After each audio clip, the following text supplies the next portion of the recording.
Ndabaramukije mwese abankurikiye ku Ruvo TV, iyi ni inkuru ntakwihanganira ntareka kubagezaho muri kano kanya. Ni inkuru y'umwana w'umunyeshuri, abantu benshi bakundaga, ariko kubera umunsi w'umuntu uba utaragera nyine ntashobora kugira icyo aba, ariko iyo umunsi wageze buriya ntacyo warenzaho. Ni inkuru ibabaje, inkuru yateye agahinda, umwana w'umunyeshuri urangije ejobundi, wari umaze gukora graduation, kuriya abanyeshuri barangiza bakajya mu birori byo kwishimira icyo bagezeho bavunika.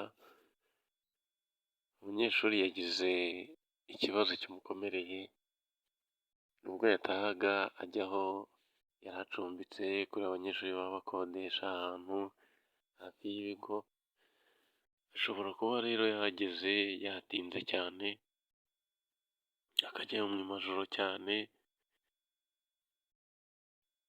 Hari abantu baba batekereza bati wenda ubwo hari amatara nta kibazo, nta muntu wagirira nabi, ariko yahuye n'ibibazo. Ni bya bindi abantu bajya bavuga ngo umuntu ngo yariwe n'imbwa, kuko nawe yagize ibyago bimukomereye. Abamusanze basanze yariwe n'ibisimba, ariko benshi baketse ko ari imbwa, nizo zamuriye kugeza apfuye yitabye Imana. Ni agahinda rero kubona nta muntu ugukozeho, abajura cyangwa abandi bantu ngo bakugirire nabi, ukaba waribwa n'inyamaswa nk'izo. Ashobora kuba yirwanyeho bikamunanira, bikaba aribyo byamuviriyemo gupfa, wenda zamurushije imbaraga, ariko mu bigaragara ni imbwa zaraye zamuriye. Ku munsi w'ejo wa Noheli nibwo zamuriye, umuntu birangira yitabye Imana. Ahantu yagiye yiga hose bababaye, bari bamuzi, yagiye agiramo inshingano nyinshi. Uyu rero yari umunyeshuri wa Université yitwa IPRC Tumba.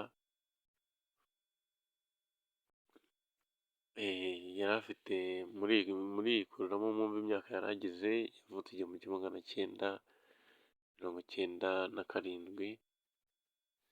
Amazina ye yose baba bamwise yitwa Iracyampa Eric. Birababaje rero, biteye agahinda. Abantu bari kugenda bava kuri iyi si mu buryo butandukanye, niba ariko kuko Imana ihamagara. Birababaje, biteye n'agahinda kubona umuntu wigendera nijoro, abanyeshuri benshi bataha saa 8, saa 6, ariko we nta muntu wamugiriye nabi. Reka ni imbwa zamuriye, nk'uko amakuru menshi yagiye abitangaza ku nkuru zikesha ibitangazamakuru byinshi. Nta muntu bitababaje, abantu benshi byabateye agahinda kuva muri graduation wishimye umeze neza, ukabura ubuzima mu bintu by'amanzaganya gusa utabasha gusobanura. Hari abantu biyemera bavuga bati inyamaswa ntiyandya. Inyamaswa yo mu Rwanda ntabwo yandya rwose, nayikubita nkayica, ariko imbwa nizo tekereza nawe kugira imbwa zataka umuntu wenyine, kugeza hari umuntu w'umusore w'umugabo ubona rwose ufite igihagararo, kugeza ubwo abuze ubuzima. Ni agahinda. Mukomeze kwihangana rero, abaye amakuru ageraho akabashengura bitewe n'uko wenda bari bamuzi.